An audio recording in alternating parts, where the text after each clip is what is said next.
UPSC, union public service commission, ये वो exam है जिसको क्रैक करके aspirant IAS officer, IPS officer, IFS officer बन सकता है। अगर आपका भी सपना है इन प्रेस्टिजियस जॉब को पाने का, जो इंडिया की सबसे प्रेस्टिजियस जॉब मानी जाती है, सबसे हाई लेवल के ऑफिसर माने जाते हैं, अगर आपका भी सपना है वहां तक पहुंचने का, लेकिन इस सपने को पूरा करने के लिए जो सबसे इंपॉर्टेंट चीज होती है वो इसकी प्रिपरेशन, वो है इसकी स्ट्रेटेजी, वो है इसका माइंडसेट। तो यहां पर आप अपने डेडिकेशन से, हार्डवर्क से, कंसिस्टेंसी से आप इस एग्जाम को क्लियर कर सकते हैं। लेकिन जो सबसे जरूरी है कि हमें पूरा का पूरा एक पाथ पता होना चाहिए, इसका पूरा का पूरा हमें इसकी इंफॉर्मेशन पता होनी चाहिए, ताकि हम जो है वो अर्ली इसकी प्रिपरेशन को स्टार्ट करें और अपने एग्जाम को बहुत अच्छे मार्क्स से क्रैक कर सके। तो यहां पर मुश्किल नहीं है कि आप यूपीएससी एग्जाम को क्रैक नहीं कर सकते हो, बस इसके लिए चाहिए आपको एक सही स्ट्रेटेजी, एक सही गाइडेंस, सही प्रिपरेशन, एक सही पाथ में जाते हुए अपने आप को प्रिपेयर करना। तो आज आपको वो पूरी की पूरी इंफॉर्मेशन मिलने वाली है कि कब से आपको यूपीएससी की जो प्रिपरेशन है वो स्टार्ट करनी चाहिए। तो यहां पर पूरी की पूरी जर्नी मैं आपको बताने वाली हूं कि स्टार्टिंग से लेकर के, यानी कि जीरो से लेकर और यूपीएससी के एग्जाम तक आपको अपने आप को किस तरीके से प्रिपेयर करना है। इन सभी चीजों को जानने के लिए वीडियो को लास्ट तक देखना है, और अगर आप चैनल पर नए हैं तो चैनल को सब्सक्राइब जरूर करना है, और हाँ, इस वीडियो को ज्यादा से ज्यादा अपने देर तक शेयर भी कर देना, ताकि जिसका भी ये सपना है प्रिपरेशन कैसे करनी है उन तक ये वीडियो पहुंच जाए और अपनी प्रिपरेशन को स्टार्ट करते हैं। ठीक है, तो स्टार्ट करते हैं बिना किसी देरी के। ठीक है, तो यहां per your IAS journey starts here. अब आपका भी सपना होगा, आप जैसे बहुत सारे स्टूडेंट का सपना होगा कि मुझे यूपीएससी एग्जाम को क्लियर करके, सिविल सर्विस का एग्जाम क्रैक करके मुझे आईएएस, आईपीएस, आईपीएस ऑफिसर बनना है। अगर आपका भी सपना है कि आप आगे चलकर क्या बनना चाहते हो, कमेंट सेक्शन में लिखकर मुझे जरूर बताना। ठीक है, तो यहाँ पर क्लास 12th, बहुत सारे बच्चे ऐसे सोचते हैं कि यार क्लास 12th कर ली, चलो ठीक है, यहाँ पर हमारा चैप्टर जो है क्लोज होता है, लेकिन नहीं, क्लास 12th के बाद से ही आपकी असली जिंदगी शुरू होती है, आपका असली जो करियर पाथ है वो स्टार्ट होता है। तो यहाँ पर आपको बहुत सारे ऐसे ऑप्शन मिलेंगे जहां पर आप कंफ्यूज होंगे कि मुझे किस तरफ जाना है। तो सबसे पहले आपने एक काम करना है, अपने माइंडसेट को तैयार करना है। अगर आपने पहले से ही सेट किया हुआ है कि मुझे आगे चल करके यूपीएससी एग्जाम यानी कि सिविल सर्विस का एग्जाम क्रैक करना है, मुझे उसके लिए अपने आप को प्रिपेयर करना है, तो ये वीडियो आपके लिए बहुत इंपॉर्टेंट होने वाली है। तो क्लास 12th जो है हमारा एंडिंग चैप्टर नहीं है, बल्कि हमारा स्टार्टिंग चैप्टर है। ठीक है, it is beginning of your most important one, becoming the IAS officer is one of the most respected and the impactful career path in India, and journey can start right now. और आपकी journey start होती है यहाँ से, class 12th के बाद से। ठीक है, तो यहाँ पर हम स्टार्ट करेंगे कि विद द राइट सब्जेक्ट। तो हमें सबसे पहले अपने सब्जेक्ट को अपने इंटरेस्ट के हिसाब से, यानी कि यूपीएससी के लिए हमें कौन कौन से सब्जेक्ट जो है प्रिपेयर करने पड़ेंगे, तो सबसे पहले हमने अपने सब्जेक्ट की चॉइस पर ध्यान देना है। उसके बाद जो है अपनी हैबिट्स, ठीक है, उसके बाद अपना एक mindset, you can be well on your way to clearing the UPSC exam. ठीक है, तो आप इन सब चीजों से अपना यूपीएससी का एग्जाम क्रैक कर सकते हो। तो यहाँ पर आपको कंप्लीट गाइडेंस मिलने वाली है, यूपीएससी आईएएस प्रिपरेशन गाइडेंस, और for the class 12th and the first year student. तो अगर आप क्लास 12th स्टूडेंट हो, आगे चल करके आप फर्स्ट ईयर में भी जाओगे, ठीक है, अपना ग्रेजुएशन जो है स्टार्ट करोगे, तो वहां से आपकी जर्नी यूपीएससी प्रिपरेशन की स्टार्ट होती है। ठीक है, तो यहाँ पर आगे चलते हैं। तो यहाँ पर बात करेंगे your why start your preparation early. अब बहुत सारे स्टूडेंट सोचते हैं कि मैं इतनी जल्दी क्यों स्टार्ट करूं, अरे ग्रेजुएशन के बाद करूंगा, क्योंकि ग्रेजुएशन इसकी कंपलसरी है, मतलब ग्रेजुएशन के बाद ही हम इसका फॉर्म फिल कर सकते हैं। बिल्कुल कर सकते हो आप, बिल्कुल गलत नहीं हो। लेकिन जब यहाँ पर स्टूडेंट फर्स्ट ईयर में एडमिशन लेते हैं, तो उसी के साथ साथ बहुत सारे स्टूडेंट हैं जो यूपीएससी की तैयारी स्टार्ट कर देते हैं, क्योंकि यहाँ से उनको एक एक्स्ट्रा एज मिल जाता है। ठीक है, तो अपनी ग्रेजुएशन भी कंप्लीट होती रहती है, साथ में ये जो है वो पढ़ाई भी करते रहते हैं अपने यूपीएससी एग्जाम की। तो इससे उनको जो है एग्जाम को क्रैक करने में और ज्यादा हेल्प मिल जाती है। अब वो कैसे, ये पूरी डिटेल में जानेंगे।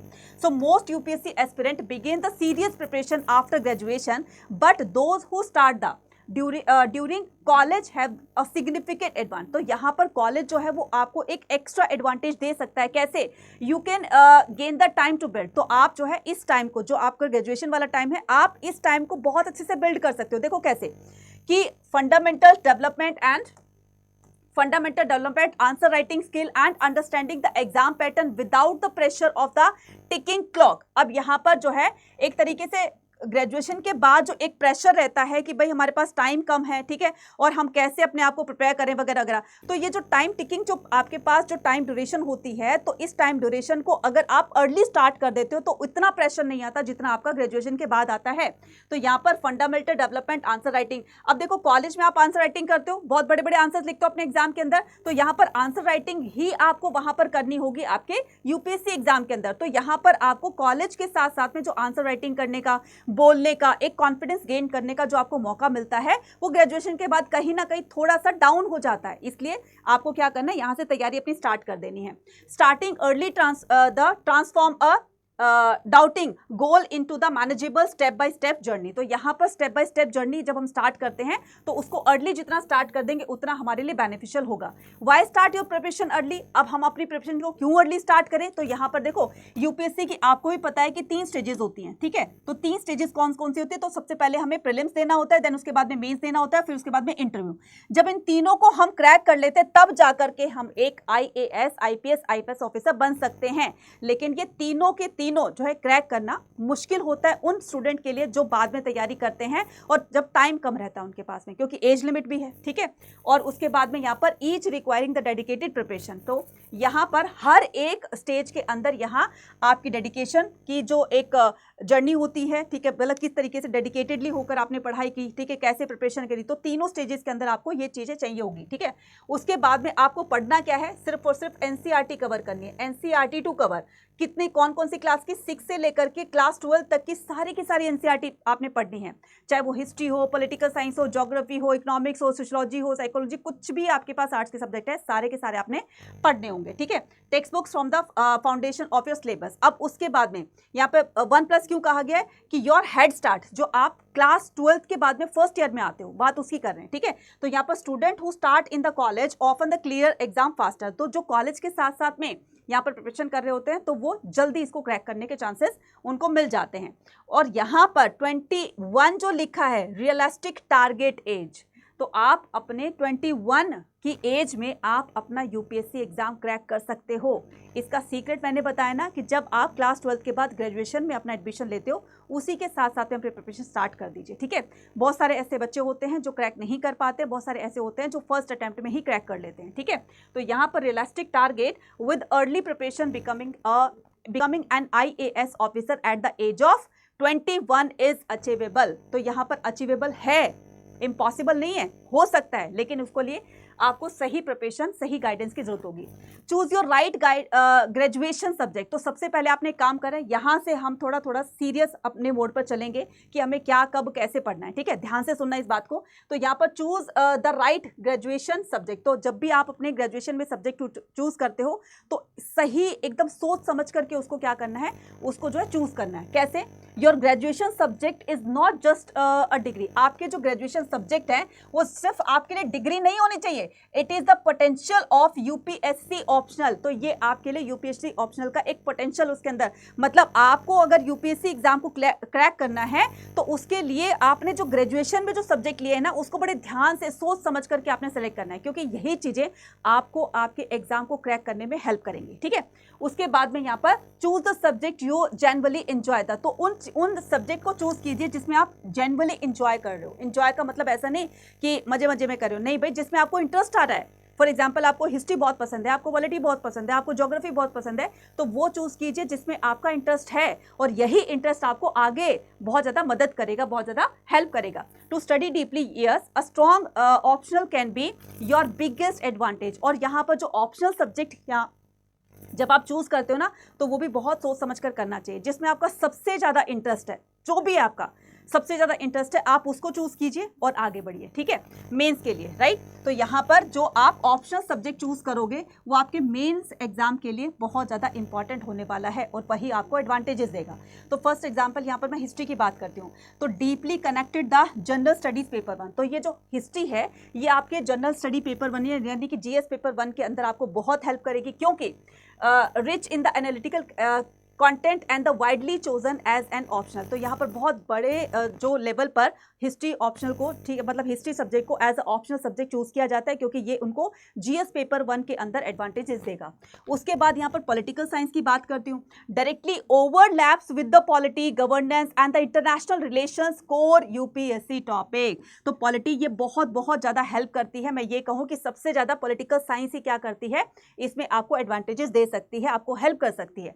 उसके बाद में अगर बात करती हूँ ज्योग्राफी की, कवर्स द फिजिकल, ह्यूमन और the economic geography a high scoring and high scoring, मतलब ये आपको हाई स्कोर दिलाने में ज्योग्राफी जो है एज अ ऑप्शनल सब्जेक्ट क्या कर सकते हो, आप इसको चूज कर सकते हो। अब हम बात करते हैं किसकी, सोशियोलॉजी की। तो सोशियोलॉजी भी पूछी जाती है, तो सोशियोलॉजी भी आप अपना एक ऑप्शनल सब्जेक्ट कर सकते हो अगर आपका इंटरेस्ट है तो, ठीक है। तो यहां पर concise syllabus, conceptual clarity and the strong overlap with a social issues in the GS paper. तो यहां पर भी जीएस पेपर में आपको ये चीजें यानी कि सोशियोलॉजी जो है आपको काम आने वाली है, ठीक है। उसके बाद में यहाँ पर बात करते हैं build your foundation with the NCERT. सबसे पहले आपको कुछ नहीं करना है, कोई दूसरी बुक टच ही नहीं करनी है। जब आपको अपना फाउंडेशन स्ट्रॉन्ग करना है, आपको अपनी नींव मजबूत करनी है, तो वो नींव मजबूत करोगे आप अपनी एनसीईआरटी से, जो 6 से लेकर के 12 तक की एनसीईआरटी होगी सभी सब्जेक्ट की, ठीक है। तो यहाँ पर हम बात करेंगे why NCERT are non negotiable. तो यहाँ पर एनसीईआरटी को हम क्यों यहाँ पर चूज करते हैं। NCERT text books from class 6 to 12 are the backbone of UPSC. रीढ़ की हड्डी की तरह ये काम करेगी आपकी प्रिपरेशन में। They provide clear, concise and the authoritative content that form the basis of the most prelims and the main question। यहीं से आपके prelims में, यहीं पर आपके मेंस एग्जाम में क्वेश्चन डायरेक्ट फंसते हैं, ठीक है, क्लियर है। उसके बाद many toppers credit their success to through the NCERT reading. ये जो जितने भी सक्सेस हुए हैं ना यूपीएससी एग्जाम को क्रैक करके, सिविल एग्जाम को क्रैक करने के बाद आईएएस आईपीएस ऑफिसर बने हैं, तो ये डायरेक्टली ये खुद बताते हैं कि हमने एनसीईआरटी ही पढ़ी थी और वहीं से ही डायरेक्ट क्वेश्चंस पूछे जाते हैं, ठीक है। उसके बाद हमें ये नहीं कह रहे कि सारी की सारी, हमें हेल्प बुक भी लेनी होगी, हमें प्रेफरेंस जो एक तरीके से प्रेफर्ड बुक होती है, हमें उनकी भी हेल्प लेनी होगी, वो भी पढ़ना होगा, लेकिन एनसीईआरटी से हम अपने फाउंडेशंस को स्ट्रॉन्ग करेंगे, ठीक है। उसके बाद में 6 to 8 build your conceptual clarity. तो यहाँ पर 6 to 8 की जो एनसीईआरटी है वो आपके कॉन्सेप्ट्स को अच्छी तरीके से क्लियर करेगी और उसको मजबूत करेगी, ठीक है। 9-10 की जो एनसीईआरटी है strengthen basis in the history, geography and civics. तो ये आपके इन तीनों सब्जेक्ट में 9-10 की जो आपकी एनसीईआरटी बुक है वो आपको इन चीजों में और ज्यादा स्ट्रॉन्ग बनाएगी। क्लास 11-12 की जो एनसीईआरटी है वो उसमें और ज्यादा डीप में दिया हुआ है, और ज्यादा उसको इलैबोरेट करके दिया कॉन्सेप्ट को। तो यहाँ पर deep dive into the all subject for mains. तो यहाँ पर मेंस के लिए ये जो 11-12 की बुक है, जहां पर आपकी वर्ल्ड हिस्ट्री, जहां पर आपकी इंडियन हिस्ट्री है, ये बहुत ज्यादा आपको हेल्प करेगी। इसलिए आपको 6 to 12 की मैंने आपको सजेस्ट की है कि आपको ये एनसीईआरटी पढ़नी है। उसके बाद में how to read NCERT effectively. अब सबसे बड़ा क्वेश्चन और सबसे कंफ्यूजिंग क्वेश्चन कि मैडम आपने बता तो दिया कि एनसीईआरटी पढ़नी है, लेकिन कैसे पढ़नी है, इसका भी तरीका है, ठीक है। तो आपको वो सारे के सारे तरीके, सारे के सारे डाउट्स आपको इस वीडियो के अंदर मिलने वाले। इसलिए मैंने पहले कहा था कि वीडियो छोड़कर कहीं मत जाना, क्योंकि आगे भी बहुत सारी ऐसी चीजें होंगी जो आपके काम की होगी, ठीक है। उसके बाद में read them like a story first. तो सबसे पहले आपने क्या करना है, एनसीईआरटी को कैसे इफेक्टिवली पढ़ना है। तो हर एक, जैसे फॉर एग्जांपल हिस्ट्री है, तो हिस्ट्री को चैप्टर की तरह से नहीं, एक स्टोरी की तरह से पढ़िए, ठीक है।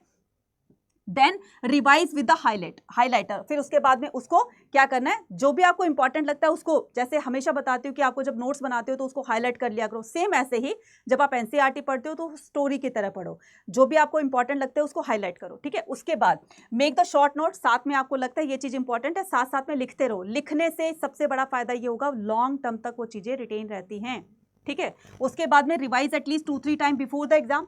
एग्जाम से पहले उसको 2 से 3 बार, जो भी आपने नोट्स बनाए हैं तो उसको 2-3 बार रिवाइज करो।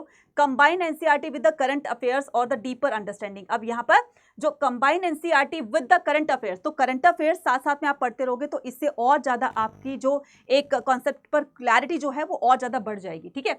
उसके बाद start with the class 6 NCERT in your first year. तो जब आप फर्स्ट ईयर में पहुंच जाते हो तो अपने क्लास 6 की एनसीईआरटी से स्टार्ट करना है आपने, ठीक है।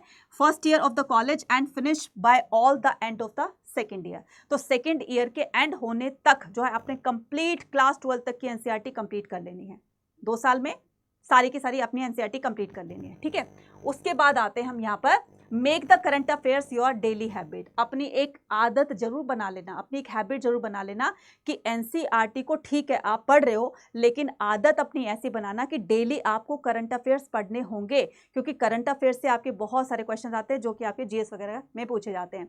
तो यहाँ पर UPSC just not a static knowledge, तो यहाँ पर इट्स टेस्ट योर अवेयरनेस। तो यहाँ यूपीएससी का जो एग्जाम है जस्ट आपकी नॉलेज को चेक करने के लिए, बल्कि ये आपकी अवेयरनेस को भी चेक करता है कि दुनिया में क्या हो रहा है, आपको पता है कि नहीं पता। आप इतनी बड़ी पोस्ट पर जाने वाले हो, एक आईएएस ऑफिसर बनने वाले हो, और आपको इंडिया में क्या हो रहा है, आपको दुनिया में क्या हो रहा है, इसी चीज का नहीं पता, तो आप इस पोस्ट के लायक नहीं हो, रिजेक्ट कर दिए जाओगे। तो इसलिए आपको एक हैबिट बनानी है कि करंट अफेयर्स को डेली अपने, जैसे आप चाय पीते हो ना, तो सुबह के टाइम में बस चाय के साथ में आपने क्या करना है, अपने उसको उठाना है न्यूज़पेपर को, और वहां से मेन मेन हेडिंग्स पढ़ लेनी है, ठीक है। तो यहाँ पर daily current affairs habit from day 1 college will. तो डे 1 में जब आप कॉलेज में एंटर करते हो तो तभी से अपनी हैबिट बना लो कि डेली आपने न्यूज़पेपर पढ़ना ही पढ़ना है। Read 1 newspaper daily. तो आपने कौन सा न्यूज़पेपर पढ़ना है, इसको भी थोड़ा सा मैं सजेस्ट कर देती हूँ, या तो हिंदू पढ़ लो या फिर इंडियन एक्सप्रेस पढ़ लो, ठीक है। इसमें बहुत सारी वोकैब्स होती हैं। It is the gold standard, focus on the editorials, ठीक है, नेशनल न्यूज़ एंड तो क्या क्या पढ़ना है आपने, एडिटोरियल, नेशनल न्यूज़, ठीक है, और साथ में इंटरनेशनल रिलेशंस, ये सारी चीज़ें आपने पढ़नी है, ठीक है। और इस पर जो है मोस्टली आपने 45 से 60 मिनट आपने डेली स्पेंड करना है, ठीक है। उसके बाद में यहाँ पर मंथली कंपाइलेशन की बात करते हैं। तो supplement daily regarding reading with the monthly magazine like the योजना। तो आपको मंथली मैगजीन, तो अपने न्यूज़पेपर वालों को बोल दो कि भाई डेली जो है, मतलब पर मंथ हमें, मंथली आप क्या कर दो, हमें मैगजीन प्रोवाइड कर दो। तो वो आपको मैगजीन भी पढ़नी होगी, और मैगजीन भी कौन सी, यहाँ पर जैसे योजना है, ठीक है, आपका ये कुरुक्षेत्र है, ठीक है, या फिर coaching compilation for structured revision. तो ये चीज़ें भी आपको साथ साथ में पढ़ती रहनी होगी, क्योंकि आपको बहुत सारी नॉलेज गेन करनी है, हर चीज़ की नॉलेज रहेगी, तभी जाकर आप ये एग्जाम क्रैक कर सकते हो। Track the national and the international event. तो आपको नेशनल और इंटरनेशनल इवेंट को ट्रैक करते रहना है, अपडेट रहना है, आज क्या हुआ है, कल क्या हुआ है, तब ये हुआ था, तब वो हुआ था, इसकी नॉलेज आपको होनी चाहिए। Follow the government scheme. तो कौन कौन सी गवर्नमेंट स्कीम आई है, सुप्रीम कोर्ट जजमेंट, तो कौन कौन से जो सुप्रीम कोर्ट में जितने भी केस हुए उसके पीछे क्या कहानी थी, कौन सी धारा लगती है, ये वगैरह वगैरह। तो यहाँ पर Supreme Court judgement and the international summit and the economic surveys, these are the frequent UPSC questions sources. बार बार इन्हीं से ही क्वेश्चंस पूछे जाते हैं एग्जाम के अंदर, ठीक है। उसके बाद यहाँ पर master communication and answer writing. तो यहाँ पर कम्युनिकेशन करने के लिए भी आपको एक मास्टरी चाहिए होगी। ऐसा नहीं कहीं आप जाकर के इंटरव्यू में सामने बैठो उनके सामने और वहां पर हेजिटेशन के दौरान आप गलत जवाब दे दो, वहीं पर रिजेक्ट कर दिए जाओगे, चाहे आपने कितना भी अच्छा एग्जाम क्यों ना दिया हो, ठीक है। तो यहाँ पर कॉन्फिडेंसी आपके अंदर होनी चाहिए, ठीक है। तो master communication and answer writing. Why answer writing matter, क्यों हम आंसर राइटिंग करें, इससे क्या हमें फायदा होगा, भाई आंसर राइटिंग का ही फायदा मिलेगा आपको, क्योंकि बड़े बड़े लेंदी आपको आंसर्स लिखने पड़ेंगे, ठीक है। और वहां पर आपको आंसर राइटिंग जो करनी होगी वो आपको जो वर्ड्स लिमिट दे होगी उतने वर्ड्स में आपको लिखना ही लिखना होगा। और अगर आपने उतने वर्ड्स नहीं लिखे, थोड़ा सा कम लिखे, तो कहीं ना कहीं आप पीछे रह जाओगे। इसलिए आंसर राइटिंग को करना है। करने का एक और फायदा ये होगा कि आपकी जो स्पीड है, राइटिंग स्पीड है, वो इंक्रीज होगी, और साथ में आपकी जो स्पेलिंग मिस्टेक्स होती हैं उनके भी चांसेस बहुत ज़्यादा कम हो जाएंगे या ना के बराबर हो जाएंगे, ठीक है। तो ये आपने राइटिंग को लेकर करना है। Knowledge without the expression is incomplete. हमें कितनी ही नॉलेज हो, जब तक हम उसको लिखेंगे नहीं, इनकम्प्लीट होती। किसको पता कि कितनी नॉलेज हमें, यहाँ पर भरा तो बहुत कुछ है, लेकिन नहीं पता सामने वाले को कि हमारे अंदर नॉलेज कितनी है। तो जब हम उसको लिखकर बताते हैं तब पता चलता है कि इसके पास तो बहुत सारी नॉलेज है, ठीक है। और उसके बाद UPSC mains is entire descriptive your ability structure. तो यहाँ पर आपको साथ साथ में आंसर राइटिंग भी करनी है, जो आपको अच्छा स्कोर करने में हेल्प करेगी। This skill takes year to develop. इसको बहुत साल लग जाते हैं, बच्चा इसको मतलब लिखने में, स्पीड बनाने में, स्पेलिंग मिस्टेक को कम होने में बहुत टाइम लग जाता है बच्चों को, ठीक है। लेकिन साथ साथ में जब आप करते रहोगे तो ये आपको एडवांटेजेस दे सकती है, ठीक है। उसके बाद में यहाँ पर practice writing 2-3 answer daily from your first year. तो फर्स्ट ईयर से ही अपने 2-3 आंसर की राइटिंग करना स्टार्ट कर दो, जो लॉन्ग होते हैं। आपकी ग्रेजुएशन में भी आपको लेंदी से आंसर्स लिखने होंगे, ठीक है। उसके बाद में फोकस द स्ट्रक्चर। अब यहाँ पर स्ट्रक्चर कैसे करना है आपने, तो सबसे पहले आपने क्वेश्चन का आंसर देते रहें। सबसे पहले आपने इंट्रोडक्शन करना है, ठीक है, देना है। उसके बाद बॉडी लिखनी है, और फिर उसके बाद में कंक्लूजन लिखना है। यही एक प्रॉपर स्ट्रक्चर होता है आंसर को लिखने का, ठीक है। उसके बाद में use diagram, flow chart and data to enrich the answers. Get your answer evaluated by the mentor और द पेयर्स। फिर उसके बाद जब आप आंसर लिख लेते हो तो या तो आप किसी अपने मेंटोर को दिखाइए, आपके टीचर्स होंगे, ठीक है, या फिर आप जो आपके सीनियर दीदी भैया हैं आप उनको चेक करा सकते हो, या फिर आपके जो फ्रेंड्स हैं आप उनको चेक करा सकते हो कि भाई एक बार मेरा आंसर देख लो, ठीक है। तो ये सारी चीज़ें। अब यहाँ पर कम्युनिकेशन स्किल की बात करते हैं फॉर द इंटरव्यू। कम्युनिकेशन भी बहुत ज़रूरी है। यहाँ पर तो हमने राइटिंग वाला पार्ट देख लिया, यहाँ पर हम बोलने वाला पार्ट देखेंगे, ठीक है। तो यहाँ बताया गया कि पर्सनालिटी टेस्ट यानी कि इंटरव्यू जब आपका लिया जाता है तो वहाँ पर आपका कितना कॉन्फिडेंटली आप बोल सकते हो ये चेक किया जाता है, ठीक है। तो सबसे पहले क्या करना है, speak in English and Hindi confidently, participate in debate group discussion in MUNs। तो जो आपके कॉलेज के अंदर जो डिबेट होता है, डिस्कशन होता है, उसमें पार्टिसिपेट किया करो। ये चीज़ आपको UPSC एग्जाम में बहुत ज़्यादा हेल्प करेंगी, ठीक है। तो ये चीज़ें ग्रेजुएशन के दौरान ही आप कर सकते हो। जब ग्रेजुएशन करने के बाद जब आप तैयारी करोगे तो ये चीज़ें आपसे छूट जाएंगी ना। तो इसीलिए मैंने कहा कि ग्रेजुएशन के साथ साथ में आपको तैयारी करनी है। उसके बाद में read the editorial around the improve the articulation और the practice mock interview during the preparation. और यहाँ पर मॉक इंटरव्यू दीजिए यानी कि डुप्लीकेट इंटरव्यू। आपके फ्रेंड्स बैठे हुए हैं उनके सामने जाइए, हाँ लेकिन हंसना नहीं है, उनके सामने जाइए, कॉन्फिडेंटली बैठिए और एकदम सीरियस मोड पर जो है जिस तरह से वो क्वेश्चन पूछे जाते हैं तो कॉन्फिडेंटली आपको आंसर देना है। और अगर फ्रेंड्स के साथ नहीं कर सकते हो तो ठीक है, अपने किसी रिलेटिव्स के या अपने पेरेंट्स के साथ ही कर सकते हो, ठीक है ना। तो इस तरह से आपको बोलना है, ठीक है। उसके बाद में build a discipline daily routine. तो आपने क्या करना है, डेली रूटीन जो है वो एकदम डिसिप्लिन तरीके से, एकदम कंसिस्टेंसी के साथ में आपने फॉलो करना है। तो कंसिस्टेंसी बीट्स द इंटेंसिटी। तो कंसिस्टेंसी ऐसी है जो हमारी इंटेंसिटी को बीट करेगी। मतलब कि जो हम सोच रहे हैं वो कंसिस्टेंसी से ही हम उसको फुलफिल कर सकते हैं। तो डेली आपने 6 आवर पढ़ना है, 1 day and nothing for the next 3 is far less effective than the studying 3-4 hours. आप जो है घंटे, स्टूडेंट जो है घंटे 10-10, 12-12 घंटे जो है बुक्स को लेकर बैठे हैं। मेरा मानना यह है कि आप 4 से 5 घंटे पढ़ो, 6-7 घंटे पढ़ो, ठीक है, 10-12 घंटे नहीं, लेकिन उतना पढ़ो जितना कि आप फोकस्ड हो सको, उतना पढ़ो जितना कि आप फोकस हो करके जो पढ़ो वो आपको याद रह सके, ठीक है। तो आपने 6 घंटे आपने अपने आप को देने हैं। तो सबसे पहले आपने मॉर्निंग में क्या करना है, मॉर्निंग में आपने काम करना है 6 से 8 बजे के बीच में। क्या, न्यूज़पेपर रीडिंग करनी है, करंट अफेयर्स नोट्स बनाने हैं, ठीक है, and revision for the previous day, ठीक है। और अपने इन 2 घंटे के अंदर जो प्रीवियस में आपने पढ़ा था उसको रिवाइज करना है, ठीक है।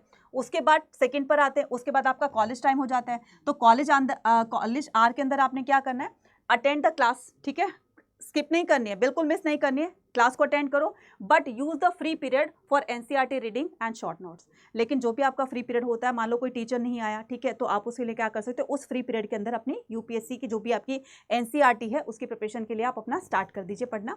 आफ्टरनून में क्या करना है, 2 से 4 के बीच में आपने क्या करना है, optional subject study for the general study. जो भी आपने ऑप्शनल सब्जेक्ट चूज किया है जनरल स्टडीज के लिए, ठीक है, तो वो आप उसको फोकस्ड होकर पढ़िए, ठीक है, विदाउट एनी डिस्ट्रक्शन, ठीक है। उसके बाद में हम क्या करते हैं, उसके बाद में थर्ड पर आते हैं NCERT और द शॉर्ट रिवीजन। तो थर्ड पर हमारा ये काम होगा। देन उसके बाद में फोर्थ पर बात करेंगे, हमारा जो टाइम होगा हमारा 6 से 8 तक का, ठीक है। तो 6 से 8 में आपने क्या करना है, answer writing practice, mock test और द वॉचिंग एजुकेशनल वीडियोस, ठीक है।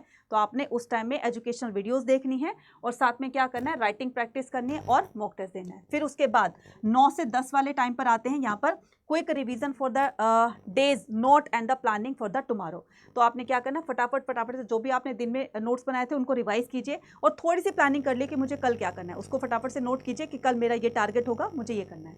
ये सारे ऐसे सीक्रेट है जो आपको आपकी मंजिल तक पहुंचा सकते हैं, ठीक है। उसके बाद हम यहाँ पर क्या करेंगे, यहाँ पर हम करेंगे प्रिपेयर विद योर ग्रेजुएशन। तो आपको ग्रेजुएशन के अकॉर्डिंग क्या करना है, इसमें प्रिपरेशन करनी है, ठीक है। तो उसमें क्या करना है, सबसे पहले यहाँ पर आपने क्या करना है, सबसे पहले आपने जो काम करना है यहाँ पर वो, एक सेकेंड रुकिएगा,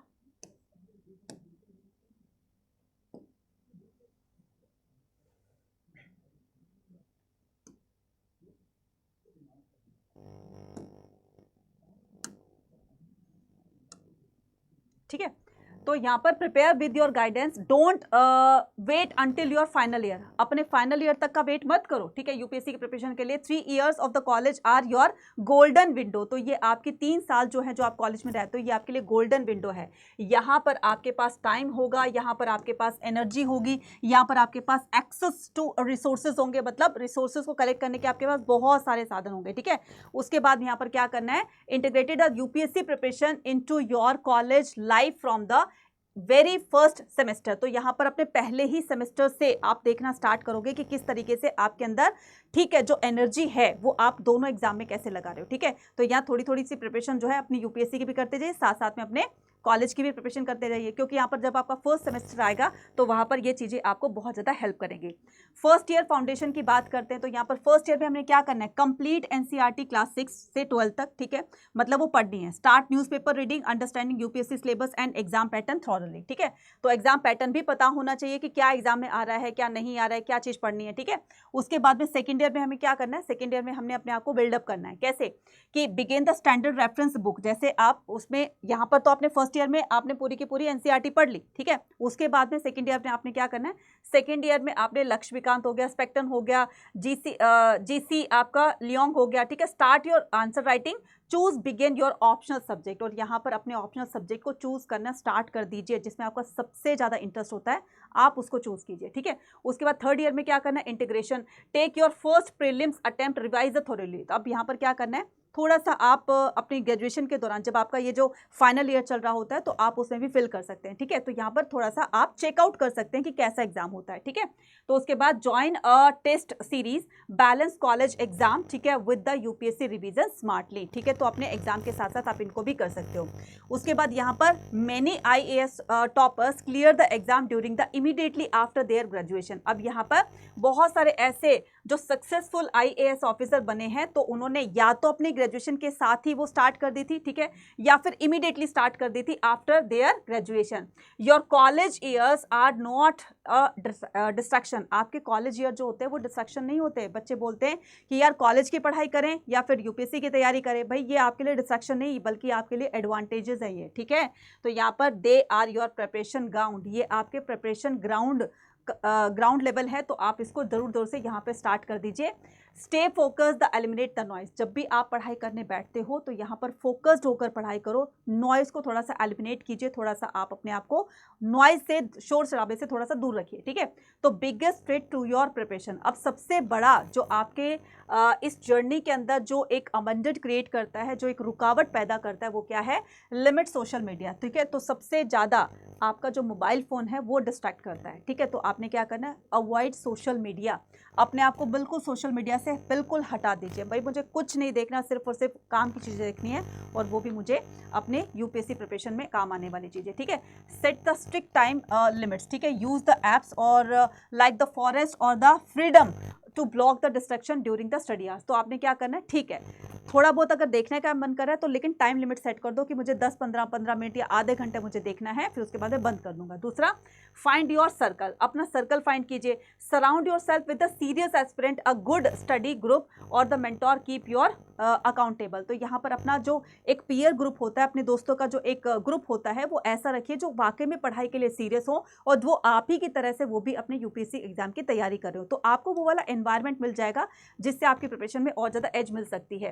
ट्रैक योर प्रोग्रेस, और अपनी जो है डे बाय डे अपनी प्रोग्रेस को ट्रैक करते रहिए कि आपकी प्रिपरेशन कहाँ तक पहुंची। अभी मतलब डेली का टारगेट बना लो, है ना। यूपीएससी के जो एस्पिरेंट होते हैं ना, वो डेली का टारगेट बनाते हैं, उनकी अपनी स्टडी टेबल होती है, उस पर क्रॉस करते रहते हैं, उस पर राइट करते रहते हैं, आज मेरा टारगेट पूरा हुआ, आज इतना कम रह गया तो कल मुझे डबल करना होगा। तो बच्चा सीरियस होकर के आपने पढ़ना होगा इस तरीके से, ठीक है। उसके बाद में क्या करना है, your goal is with in the range. तो इफ यू स्टार्ट अर्ली, अगर आप अर्ली स्टार्ट करते हो, कंसिस्टेंट रहते हो, तभी आप एक राइट डायरेक्शन में जाकर के अपनी स्ट्रेटेजी को फॉलो करते आप एक आईएएस ऑफिसर बन सकते हैं, वो भी at the age of 21 can become the realistic goal, ठीक है। तो आज से अभी से स्टार्ट कर दें, ठीक है, स्टार्ट टुडे, ठीक है। तो अभी से स्टार्ट कर देना है और एनसीईआरटी को पढ़ना स्टार्ट कर दीजिए, डेली पढ़िए, ठीक है। उसके बाद में यहाँ पर क्या करना है, subscribe to the Hindu and the Indian Express from tomorrow. उसके बाद में राइट आंसर्स प्रैक्टिस जो है, डेली आपने 2 आंसर राइटिंग की प्रैक्टिस करनी है, नो एक्सेप्शंस, कोई आपको एक्सेप्शंस नहीं रहे चाहिए होंगे, ठीक है।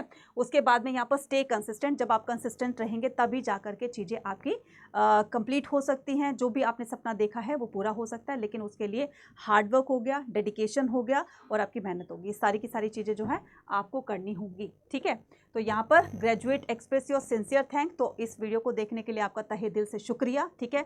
और आपने क्या करना है, next step, offer future, support your follow up, और जो आपका फ्यूचर, आपका भविष्य जो है वो आपकी राह देख रहा है तो आज से अभी से स्टार्ट कर दीजिए, ठीक है। उसके बाद में यहाँ पर appreciation, acknowledge, contribution, the clear D, और उसके बाद अगर आपको ये वीडियो अच्छी लगी हो तो यहाँ पर अपना एप्रिसिएशन, मतलब कि जो भी आपको वीडियो अच्छी लगी हो, अगर आपको उसके फीडबैक देने तो आप कमेंट सेक्शन में लिखकर बता सकते हैं।